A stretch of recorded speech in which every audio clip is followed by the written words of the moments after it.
Está conosco, meus amados, acompanhando o pastor Arthur, que vai nos trazer a mensagem, o presidente da nossa convenção, Convenção Batista do Tocantins, pastor Walter Pitelli. Eu quero convidá-lo aqui à frente, que ele mesmo apresentará também o nosso pregador desta noite. Ele dará também uma palavra, é raro ter o presidente da convenção aqui, em nome da nossa convenção, e apresentará o pastor Paulo também, que por sinal trouxe consigo alguns livros que você pode adquirir após o culto. A Batalha de Tronos, o bem vencendo o mal, é entender que não é fácil interpretar de forma coerente, lógica e segundo os princípios que nós cremos, o livro de Apocalipse. De vez em quando tem um irmão que fica querendo, me liga e diz assim: pastor, eu li aqui sobre o dragão e a besta, o que é que o senhor tem que me dizer? Eu falei: nada, não? Descobre aí e diz para mim também, não? Então, eu não lembro de ter pregado aqui em Apocalipse. Não, eu não preguei nenhuma vez, nunca preguei sobre Apocalipse, porque eu não sou doido a arriscar. Então aqui o livro 1, você pode adquirir e parar de telefonar para mim, tá bom? Você compra um para você e compra um para mim também, tá bom, gente? Tá aqui, ó. Puxa vida, o fluir do seu inconsciente desperta o meu. Nesse exato momento me ocorreu algo que eu nunca havia pensado antes. Que viagem emocionante. O livro é um primor, vai abençoar quem o lê, tá bom? O segundo livro, que é a continuação, acredito, A Batalha dos Tronos, A Guerra dos Anjos, Apocalipse passo a passo, livro 2. Os dois livros estão lá na nossa estante, você pode adquiri-lo, tá bom? Pastor Walter.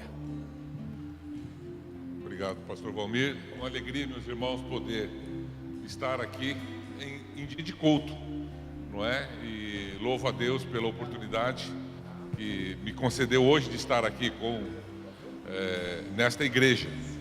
E trago sim a saudação de todos os amados das nossas igrejas, da qual hoje a represento, as nossas 124 igrejas do nosso estado, da qual esta igreja tem sido participante, ativa, tem sido aquela que tem cooperado e feito com que a obra aconteça nesse lugar. Eu estou muito feliz por estar aqui nesta noite, mas também para falar do pregador. Eu acho que já está na hora, né? Já está.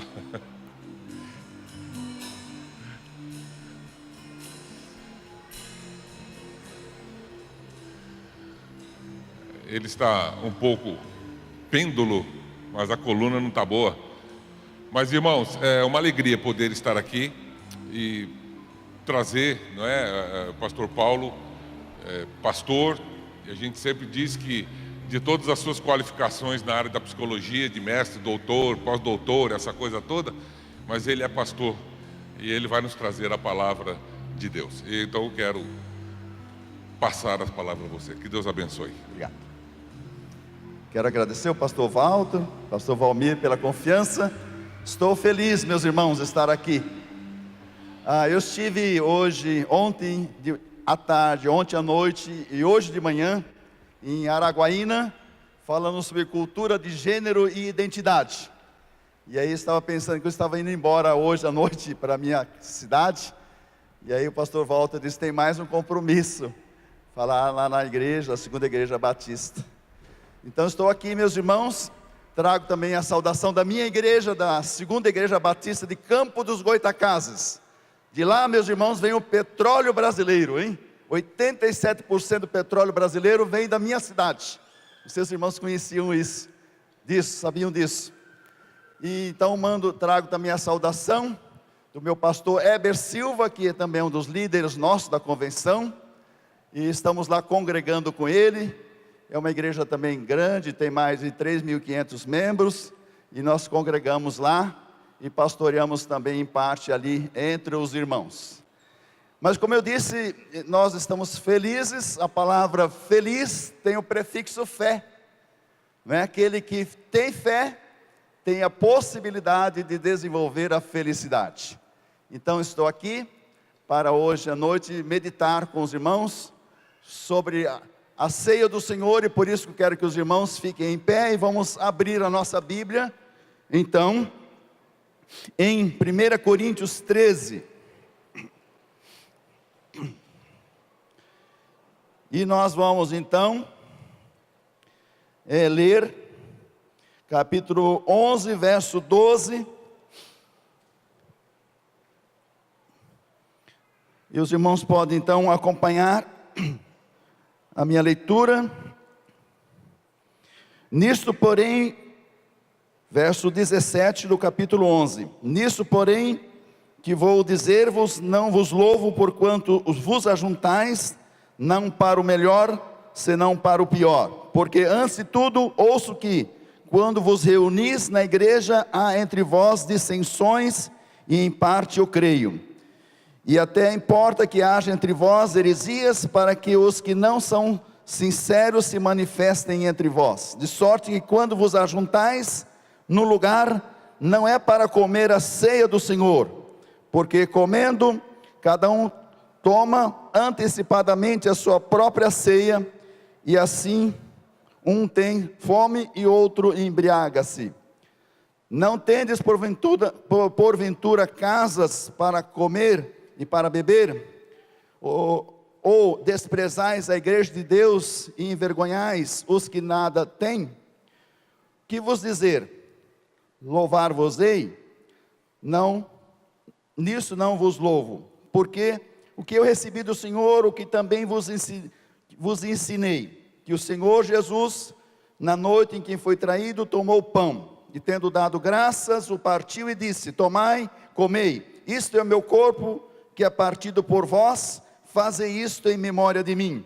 Semelhantemente também, depois de cear, tomou o cálice, dizendo: este cálice é o novo testamento do meu sangue, fazei isto todas as vezes que o beberdes em memória de mim. Porque todas as vezes que comerdes este pão e beberdes este cálice, anunciais a morte do Senhor até que venha. Portanto, qualquer que comer ou beber, ou, melhor dizendo, portanto, qualquer que comer este pão ou beber o cálice do Senhor, indignamente será culpado do corpo e do sangue do Senhor. Examine-se, pois, o homem a si mesmo, e assim coma desse pão e beba desse cálice. Porque o que come e bebe indignamente, come e bebe para a sua própria condenação, não discernindo o corpo do Senhor. Por causa disso, há entre vós muitos fracos e doentes, e muitos que já dormem. Porque, se nós nos julgássemos a nós mesmos, não seríamos julgados. Mas, quando somos julgados, somos repreendidos pelo Senhor, para não sermos condenados com o mundo. Portanto, meus irmãos, quando vos ajuntais para comer, esperais uns pelos outros. Mas, se alguém tiver fome, coma em casa, para que vos não os ajunteis para a condenação. Quanto às demais coisas, ordená-las-ei quando for ter convosco. É a palavra de Deus. Vamos orar. Pai, nós oramos aqui, crendo que o Espírito Santo irá, nesta hora, se manifestar em nosso meio pela Tua palavra, a hora lida. E esta palavra possa alcançar o nosso corpo, a nossa mente, as nossas emoções, alcançar a nossa vida espiritual, nos edificar em Cristo e como igreja, participarmos da ceia do Senhor coletivamente.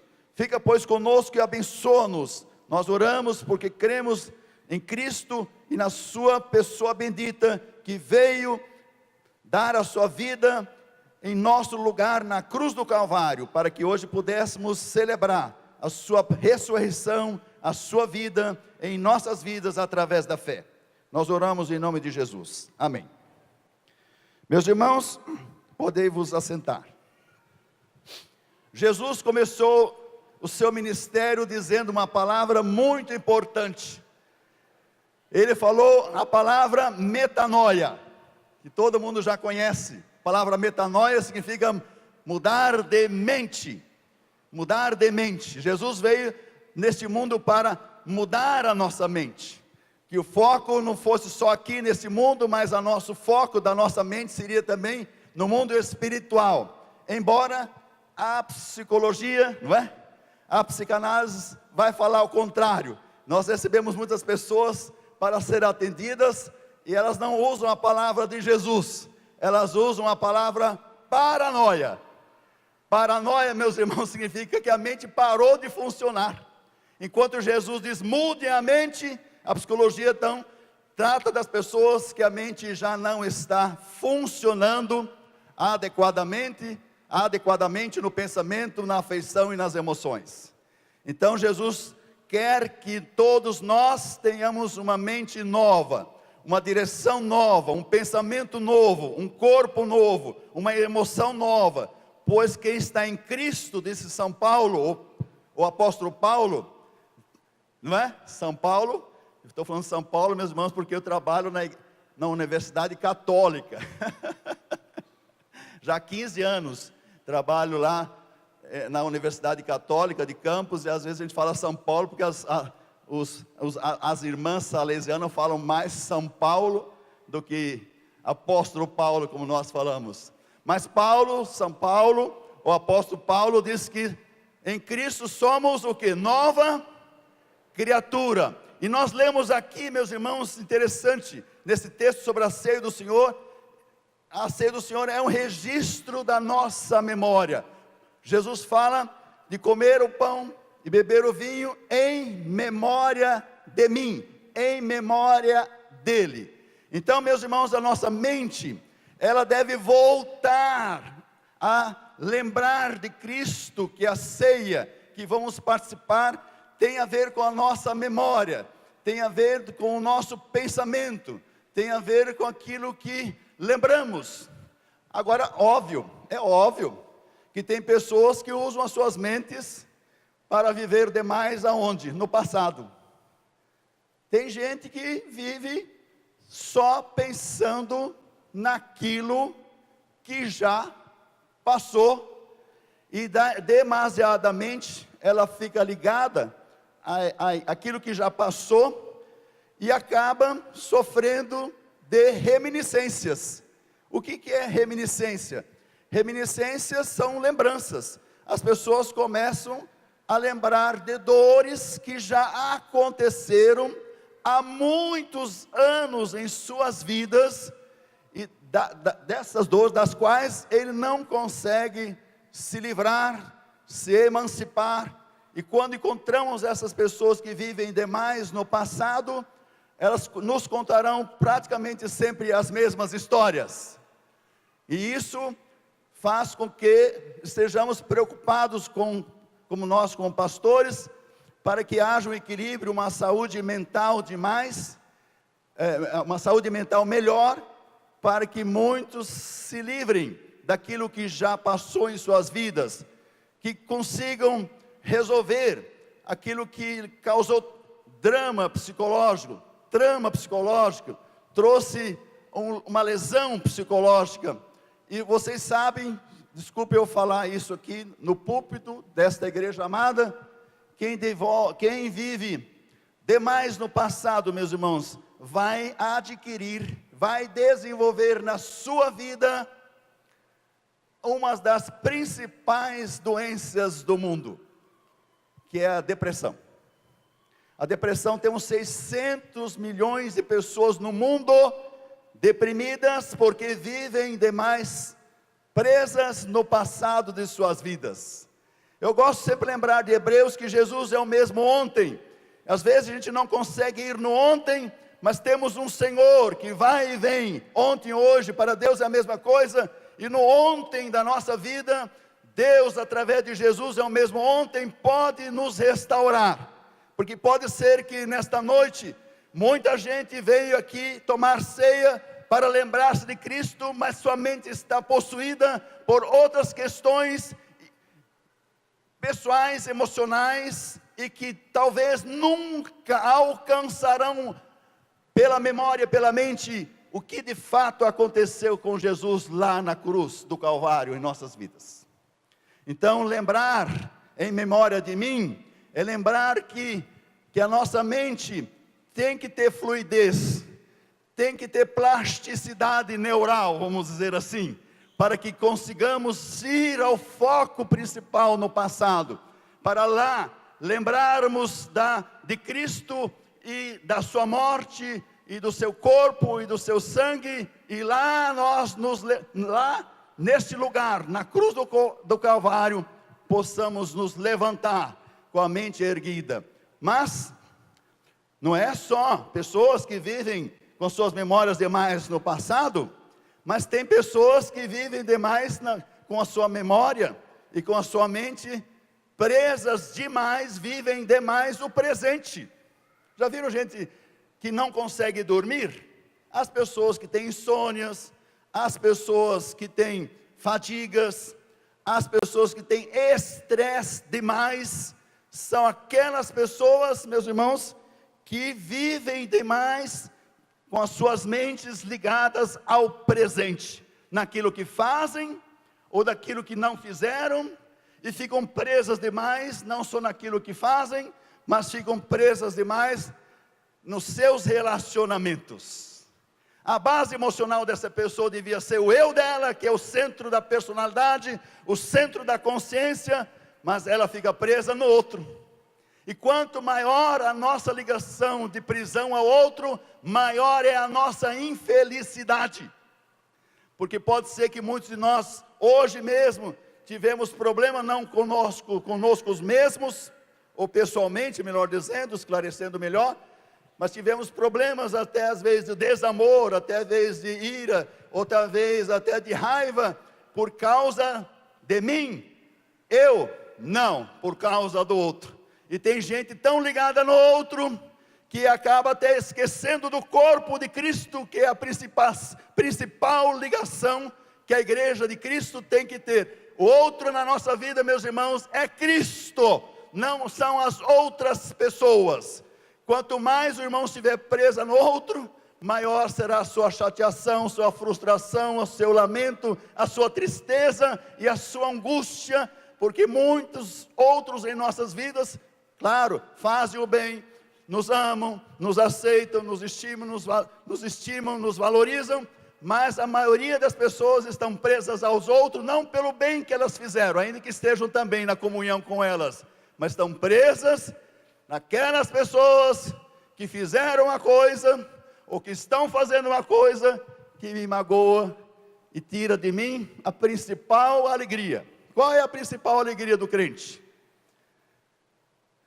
Jesus disse: vocês devem se alegrar muito pela obra que vocês fazem, expulsando o demônio, curando pessoas, ensinando o evangelho, mas a maior alegria de vocês é saber que o nome de vocês estão escrito no livro da vida.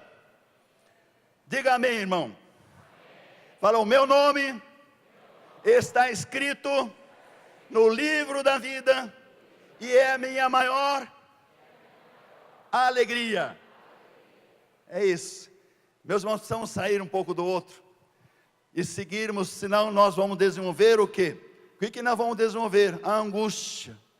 Pessoas angustiadas estão presas demais no que fazem no dia a dia, estão presas demais no outro, sendo o outro o abençoador ou aquele que traz dificuldades em nossa vida.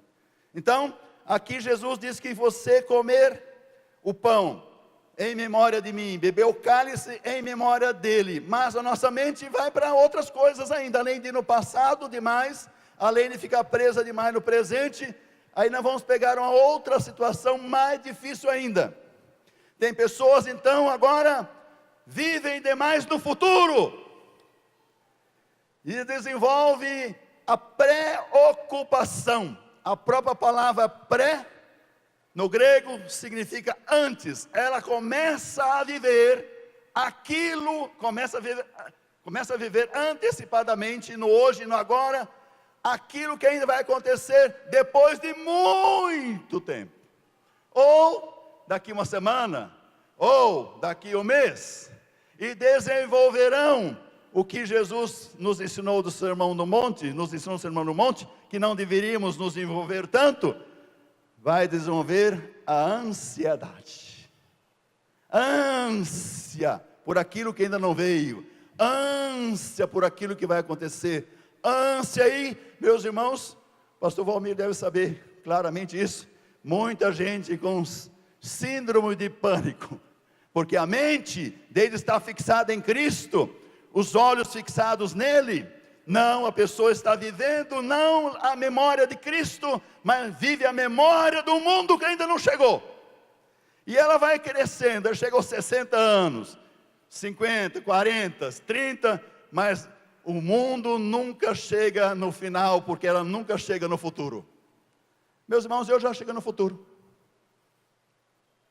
E Jesus disse que a nossa ansiedade, meus irmãos, presta atenção, hein? O futuro não acrescentará em nós nem meio metro de mais vantagem na vida. Não vai aumentar. Se o irmão viver correndo atrás daquilo que ainda vai acontecer, vivendo lá em cima, não aqui, não agora, então o irmão, fazendo isso, achando que fazendo isso vai esticar a sua vida, Jesus disse: não aumentará nenhum côvado, nem 1 metro a mais, nem 1 metro a menos, vai ser acrescentado à sua vida, se você viver demais lá em cima, demais lá naquilo que ainda vai acontecer. Então, Jesus está dizendo, quando tomarmos a ceia, devemos então sair desse futuro tão longe ainda que vai acontecer. Não que nós não devamos nos planejar, obviamente. Aliás, quem se planeja terá uma vantagem, porque a ansiedade diminui muito. Mas aquele que não vive com planejamento, a ansiedade às vezes é a flor da pele. Então, vamos hoje à noite deixar esse futuro para lá, esse presente, muito presente em nós aqui, de lado, e esquecer a nossa experiência passada, e abrir a nossa mente, abrir o nosso corpo, abrir nossas emoções, e lembrarmos que Ele, Jesus Cristo, entregou o corpo, a mente, as emoções em nosso lugar, e abrir esse espaço de memória, uma memória que vai nos revitalizar, que vai nos vivificar, que vai nos trazer de volta a ter uma espiritualidade acima de todas as coisas, que é possível possível até que todos nós andemos sobre as águas. Mas para andar sobre as águas, meus irmãos, nossa mente e nosso corpo carregado de emoções precisa ser leve. E aí jamais vamos sucumbir, porque a ceia do Senhor, meus irmãos, é para trazer leveza, quando lembramos de Cristo, é tirar os fardos. Quando lembramos de Cristo, é tirar os pecados. Lembrarmos de Cristo é tirar nossos erros. Lembrar de Cristo na cruz é tirar nossas culpas e as nossas culpabilidades. Muita gente apequenou-se, porque a culpa nos diminui. E muita gente diminuída por causa das suas culpas, precisa hoje deixar isto aos pés da cruz, para que desta maneira, meus irmãos, tenhamos uma memória sempre nova de Cristo, ainda que foi tantos anos que aconteceu, uma memória que vai nos renovar. Mas a ceia não é só um registro da memória da igreja.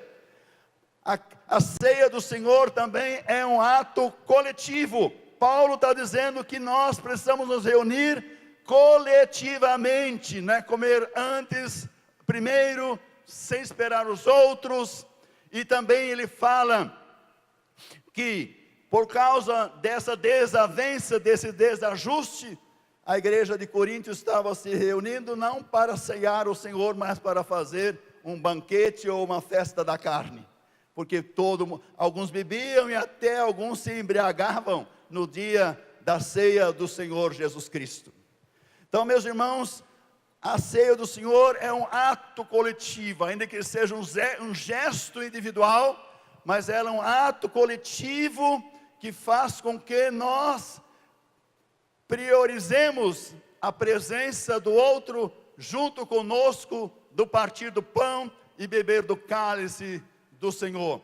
Tanto é que eu sou escritor do Apocalipse, tanto é que o apóstolo João nos diz que que quando perguntaram para aquele que estava sentado no trono, lá, Deus está sentado no trono, no capítulo 4 de Apocalipse, Deus está sentado, Deus não está em pé, Deus não está nervoso, Deus não está agitado, Deus está sentado no trono, meus irmãos, que tem a administração do reino, a administração do reino, dos reinos em suas mãos, sentado no trono. Perguntaram para ele: da onde vieram estes?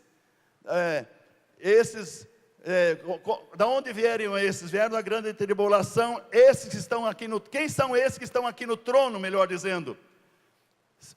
Responderam-se para João: os que estão aqui diante do trono, ativamente lavaram as suas vestiduras no sangue do Cordeiro de Deus. Meus irmãos, é você que precisa se lavar. Esses aqui, não é Deus nos lavando, é nós nos lavando. Esses aqui, disse a profecia, se lavaram. Você e eu precisamos nos lavar. Antigamente não tinha banho como hoje. As pessoas se lavavam, mas não tinha banhos como hoje. Então nós precisamos nos banhar como um ato ativo meu e seu, de irmos a Cristo no Calvário, perante o seu sangue, e lavar a nossa mente, lavar o nosso corpo, lavar as nossas emoções no sangue do Cordeiro, meus irmãos. Diga assim: eu quero hoje à noite me lavar, me banhar, me purificar no sangue de Cristo. Meus irmãos, é você que tem que fazer isso. Quando somos pequenos, os pais nos lavam. Depois que a gente cresce, nós nos lavamos. E aí Paulo diz, por causa dessa confusão, de que um não esperava o outro, que a ser era pervertida, era errada, ele diz, isso fez com que na igreja de Corinto haja muitas pessoas fracas. Ceia mal tomada, não coletivamente ordenada, não espiritualmente trabalhada. Haveremos de ter nas igrejas pessoas fracas, com personalidades limitadas, com personalidades que não têm muito sucesso, nem no mundo material, mas também às vezes não são gigantes na própria fé, não são gigantes da oração, não são gigantes da fé, não são gigantes na evangelização, porque ficaram enfraquecidos, porque o corpo de Cristo precisa gerar a profilaxia, ou seja, gerar então a saúde, para que todos cresçam, todos amadureçam, e todos sejam aquelas pessoas altamente qualificadas para o serviço do reino, e também altamente qualificadas para adorar a Deus, o Senhor. Tem muitos entre vós que estão fracos, diz o texto, tem muitos de vós que já morreram, ou seja, tomar cuidado, pastor, não é? Que às vezes uma igreja que não faz a ceia de uma forma saudável, de uma forma equilibrada, poderá até membros da igreja morrerem, por causa do pecado errado, ou não do pecado, mas da prática errada, de servir-se na ceia do Senhor, comendo do corpo de Cristo, e bebendo do seu sangue. Isso é uma coisa interessante. Paulo diz, por isso que há entre vós fracos, doentes e muitos já dormiram, mas dormiram na sepultura. Aliás, falando em sepultura, na conferência de hoje de manhã, Eclesiastes fala assim, que nós passaremos mais tempo na sepultura do que na vida. Então, meus irmãos, vamos aproveitar mais a vida, porque você vai ficar mais tempo na sepultura do que enquanto você viver. Então é melhor viver mais em Cristo, aproveitar o máximo, a não ser que Cristo volte, né? Se Ele não voltar, pode ser que eu fique 1000 anos na sepultura, e eu só viver 50 anos, 60 aqui não é nada. Então vamos nos fortalecer, não vamos adoecer, vamos como o corpo de Cristo nos unir, vamos ser um povo junto, e vamos ser na unidade, aquele povo que vai fazendo a obra de Deus, nos fortalecendo. Mas também há entre vós muitos doentes. Pastor, doentes. Tem muita gente, eu vou tomar dessa água, posso, pastor? Era do pastor, né?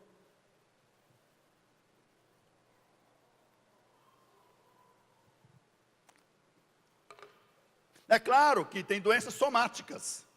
Lá no Campos do Goitacazes, um mosquito pode matar a gente. Mosquito que não pesa 10 gramas, 5 gramas e pouquinho, pode matar eu com um homem de 100 quilos. São doenças somáticas do corpo, que vêm por causa da nossas dificuldades desse mundo, poluição, etc, etc. Mas tem as doenças psicossomáticas, são aquelas doenças que estão em nosso corpo, que não saram e de repente são despejadas nas emoções, são despejadas no nosso corpo, e aí vem aquelas doenças que não saram no corpo, porque não saram na emoção, e a pessoa faz tratamento e acaba não conseguindo vencer as suas lutas. Obviamente, temos médicos aqui dentro, possivelmente, isso é muito relativo em certo sentido, mas algumas coisas em nós não saram eventualmente, porque as nossas mentes estão sendo perturbadas, ou nosso corpo está sendo pesado, porque temos doenças da mente não resolvidas, que foram despachadas para o corpo. E tem as doenças então reumatossomáticas, pastor, que a gente nunca viu falar, não é? As doenças reumatossomáticas são as doenças das culpas. Então muita gente com culpas, muita gente por causa do pecado, eventualmente não confessado, não resolvido, problemas mal entendidos, em vez de ter o bom entendimento, tem o mal entendido. Aí essas pessoas têm as doenças reumatossomáticas, ou seja, doenças que vieram em mim, porque a minha espiritualidade está desajustada. Meus irmãos, se você não seguir o prumo de Oséias, não, de Amós, o prumo de Amós, Deus diz, Amós, profeta, pega o prumo e vai medir o meu povo. Aí lá vai o profeta Amós, com o prumo na mão. Quando ele botou, meus irmãos, aquela gota d'água lá, que nem não sei como chama, virou assim, a gota d'água veio para um canto assim, ó. O profeta diz, Deus, o seu povo está fora do prumo. Meus irmãos, você tem que ficar no prumo da obra, da pessoa, da vida cristã. A sua vida espiritual tem que ter prumo, senão você poderá adoecer. E a Bíblia fala assim, eu não posso nem falar isso aqui, mas eu não volto mais a pregar aqui, então posso falar o que eu quiser, né, pastor? O pastor não pode falar tudo o que ele quer. Eu posso, porque eu não volto mais aqui nunca mais, né? Então falo o que eu quiser, não é? Se for pecado para a morte, os irmãos não devem orar que eu vou morrer. Mas se o meu pecado não for para a morte, irmãos, orem que eu vou sarar. Então, meus irmãos, a Bíblia fala que Deus castiga aquele que ama. Se você não entrar no prumo, estou ameaçando agora, ó, pastor ameaçador, ameaçar com dor. Mas Deus deixa claro que se você não entrar no prumo com o filho dele, ele vai te dar algumas psicochineladas, pronto. Vai dar umas psicochineladas em você. Talvez não na cabeça, mas talvez no bumbum, que dói bastante, que passa para o corpo. Porque Deus quer um povo prumado, um povo em pé, um povo que não esteja cocheando. Então a ceia do Senhor, meus irmãos, é para sarar os doentes, é para libertar quem está prestes a morrer, é também para colocar os que estão caídos em pé. Então, meus irmãos, a ceia é o equilíbrio da igreja. Equilíbrio físico, equilíbrio emocional, mental, equilíbrio espiritual, vem desse momento particular, que é a câmara secreta de Deus. O mundo não pode, aliás, Paulo, antes disso, no capítulo 10, diz, tomar cuidado, igreja, porque vocês poderão tomar a ceia do Senhor, e também tomar a ceia do maligno. Aliás, você tem que tomar cuidado para discernir o que é ceia do Senhor, e o que é ceia do maligno, ou seja, tem que tomar cuidado em saber o que é a mesa do Senhor Jesus Cristo, e tem que saber o que é a mesa do maligno. Mas ele não fala maligno, mesa do diabo, ele fala isso. Está escrito aqui na Bíblia. Eu sou pregador, infelizmente tem que falar, né? Não vou voltar, mas depois tem que falar para os irmãos. Então, a igreja hoje, meus irmãos, precisa se unir. A igreja de hoje precisa se fortalecer. A igreja de hoje precisa sarar as suas dores, as suas doenças. A igreja de hoje tem que se unir em Cristo e livrar até pessoas para que não morram. Meus irmãos, sabe por que eu não vou? Eu não tenho medo de morrer, mas não quero morrer hoje. Vocês entenderam? Então o que eu faço? Minha mãe está velhinha. Velhinha mesmo, não morre, minha mãe não morre. Tu vai para 90 anos, mas não morre. Não morre. Então, eu expliquei lá para os irmãos hoje de manhã, que eu faço o quê? Dignidade, pago tudo para minha mãe, faço tudo que for de bom. Dignidade, dignidade, dignidade, porque a Bíblia diz que o único mandamento com promessa é esse: honrará teu pai e a tua mãe para que te vá bem e fique muitos anos de vida, ou seja, você terá longevidade. Meus irmãos, quando eu faço isso para minha mãe, eu estou esticando a minha vida. Eu tenho interesse nesse negócio, vocês entenderam? Eu invisto na minha mãe pensando em mim, porque se eu faço isso, eu vou viver mais tempo nesta terra de Deus e dos homens. Então, meus irmãos, quer ter dignidade, vista mais nas pessoas, e vista mais nas pessoas. Acabou o tempo? Ainda não. Então, a gente tem que investir nas pessoas para termos longevidade. Encontrei um homem na rua esses dias, ele me encontrou, melhor dizendo, um tempo atrás, ele olhou para mim e disse: doutor, um homem andarilho, morando na rua, olhou para mim, sem olhar, cabeça baixa, e falou: doutor, falei: o que foi? Você sabe o que ele me falou? Me dá um trocado. Falei: olha para mim. Fiz igual o profeta João e Pedro, lá em capítulo 3 e 4, de Atos dos Apóstolos. Olha para mim. Falei para esse homem assim: olha para mim, quanto é que você quer? Gente, o olho dele brilhou. Vocês entenderam? As pessoas, se você fizer uma coisa pequena, o olho delas brilham. Sabe o que ele falou? Eu quero R$1. Eu dei R$1 para ele e saiu correndo. R$1. Meus irmãos, o que você fizer, o pouco que seja, as pessoas estão felizes. Por isso, invista mais nas pessoas para você viver mais. Depois encontrei o homem de novo. Falei para ele assim: vem cá. Quando ele me viu, ficou feliz já.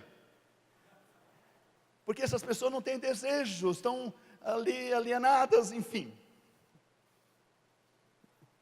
Falei: quanto é que você quer hoje? Sabe o que ele falou para mim? Você já sabe, R$1. Passados uns dias ele veio de novo a mim e perguntei assim: o quanto é que você precisa hoje? Mudou a pergunta, hein? Ele falou: hoje eu quero R$5. Meus irmãos, assim é a oração, assim é a fé. A gente tem que dizer o que precisamos, mas falar o que você precisa inteiramente, não um pedacinho, não uma vírgula, um ponto. Diga o que você quer, a coisa mais absurda que for possível. E esse homem já pediu 10, agora eu estou com R$50 no bolso. Meus irmãos, posso contar essa, pastor, rapidinho. O tempo já foi, mas já foi. Então, um irmão da igreja falou: pastor Paulo Arthur, estou precisando de R$50, você não pode me dar esse dinheiro para mim, não? Falei: irmão, isso é um pouco de avareza, toma cuidado com isso, hein? Eu falei: vamos ficar em pé aqui, irmãos, e vamos estender a mão sobre o irmão José Lino aqui. O José Lino vem na frente. Falei: mas para que eu preciso ir na frente? Falei: vou botar você de joelho e vou pedir a Deus, com a imposição de mão dos irmãos, para Deus tirar tudo que você tem nesta sua vida. E quando você não tiver nada, eu te dou os R$50. Sabe o que ele falou? Pastor, estou fora. Então tem que tomar cuidado também. Às vezes a gente tem tanto, e quer ainda mais, e quer tanto mais. Mas, meus irmãos, façam mais para as outras pessoas, e você terá longevidade. Começando com a sua família, começando com papai e mamãe, vovô e vovó, e etc, etc, etc, etc, etc. Então, a igreja vai se unir mais ainda. Tem mais um ponto.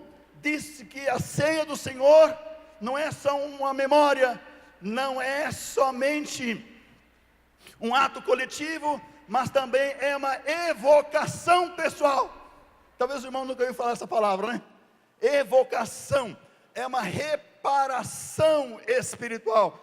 Paulo está dizendo, quando a gente vai tomar ceia, a gente tem que refletir em nós mesmos, buscar a razão pela qual eu estou tomando a ceia, tendo o discernimento, porque se eu comer e beber de tal maneira, posso ser condenado. Então, meus irmãos, evocar-se é o seguinte: Paulo Arthur, por que é que você deve tomar a ceia? Qual é a sua vantagem de tomar a ceia? Porque você tem que examinar-se, diz Paulo aqui, a si mesmo. E examinar-se a si mesmo é auto-evocar-se, jogar-se sobre a mesa, saber quem você é, quais são os seus interesses humanos, interesses espirituais, abrir o seu imaginário, inconsciente e jogar-se, esparramar-se aos pés de Cristo e se olhar. Eu sou um homem, trabalho muito, tem muita gente que trabalha para mim, enfim, mas de vez em quando eu preciso olhar no espelho e me evocar e falar: Paulo Arthur, por que você está com raiva hoje? Paulo Arthur, por que essa cara está feia? Paulo Arthur, por que você está com o olho virado? E assim por diante, porque se não fizermos isso, vamos cometer besteiras. E por isso que a psicologia, desculpa falar disso, a psicologia tem um grande segredo, que é desenvolver nas pessoas a inteligência emocional, meus irmãos. Tomar ceia do Senhor Jesus Cristo é fazer uma revisão da nossa inteligência emocional, individual, pessoal, subjetiva, intrapessoal. É uma coisa só você e Deus. É só você e o Senhor Jesus Cristo. Senhor, estou aqui. É como aquele homem que foi orar. Um mais humilde, o outro mais, o fariseu dizia assim: ó Deus, eu sou bom, ó Deus, eu faço o melhor, por isso que a minha oração seja respondida, porque eu sou bom, faço tudo. Aí chegou o outro, diz assim: Deus, nem levantava a cabeça, e dizia assim: Deus, sê propício a mim, oh, nem levanta a minha cabeça, porque não tem jeito, se eu for olhar mesmo para cima, quem sou eu? E Jesus disse: a oração deste homem foi ouvida por Deus, mas aquele que não se evocou, aquele que só falou, só teve uma oratória, não foi ouvido. Então, meus irmãos, ceia é uma alta convocação, uma alta descoberta, um alto esvaziamento. Finalmente, os músicos já estão tocando, né?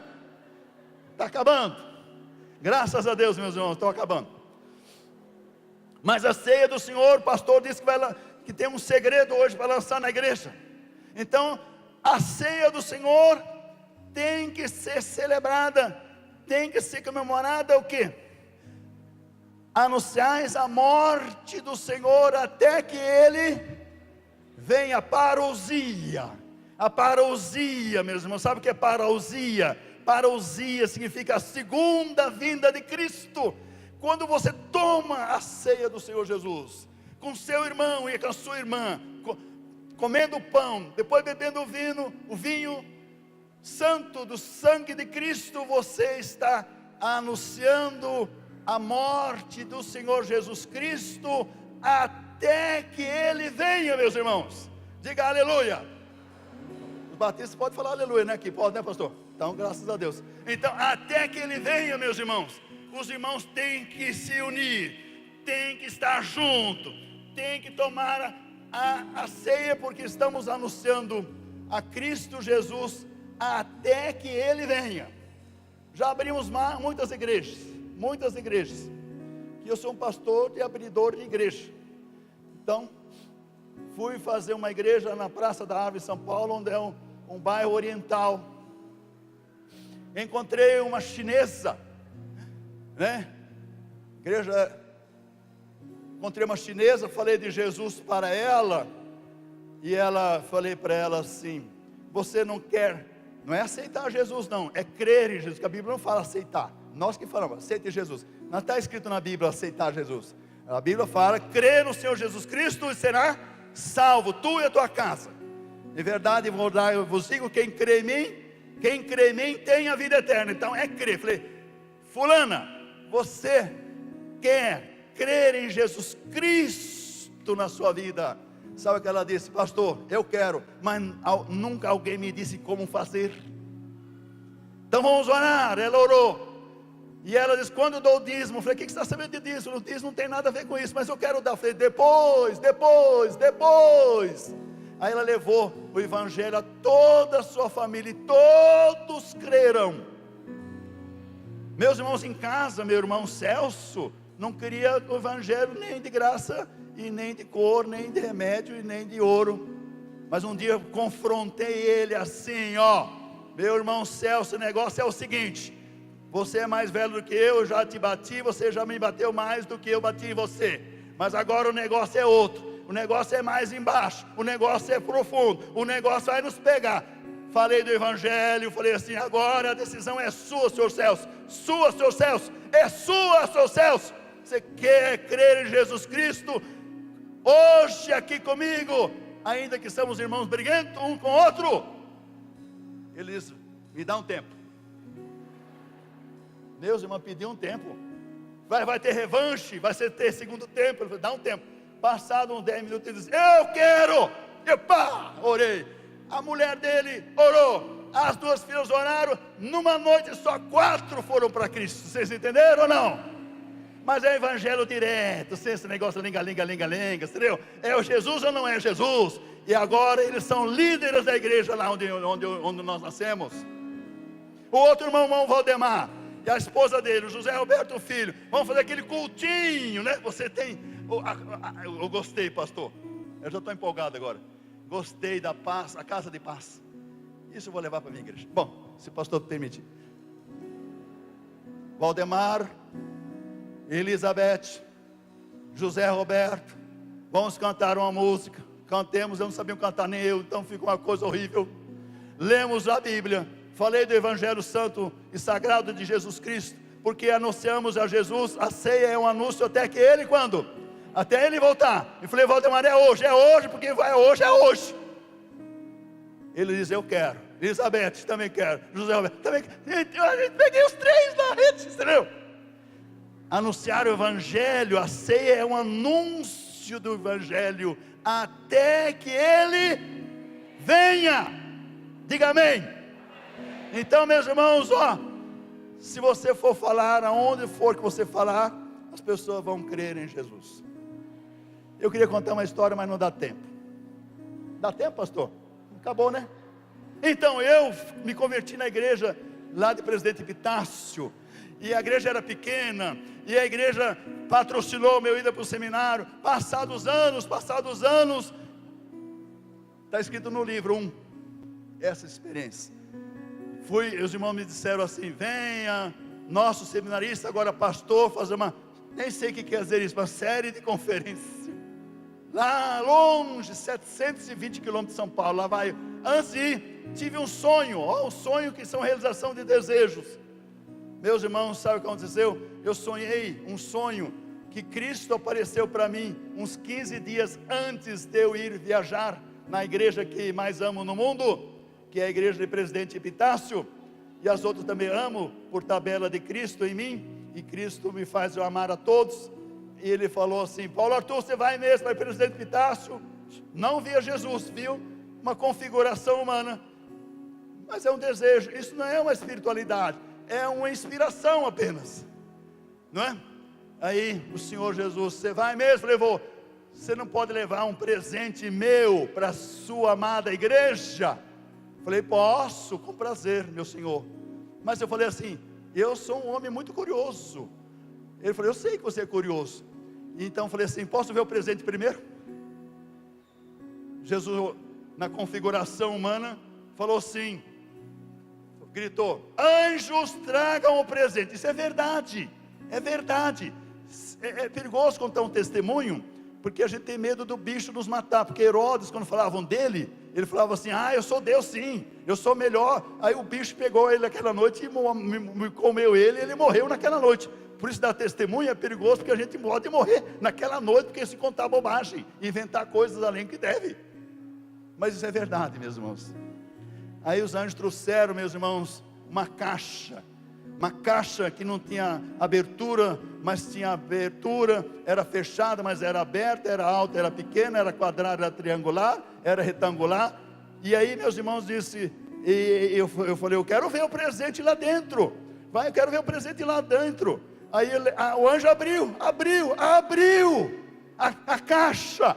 Eu olhei, fiquei decepcionado, meus irmãos. Que decepção. Sabe o que era o presente dentro da caixa, meus irmãos? Uma cor. Falei, uma cor. Eu vou levar.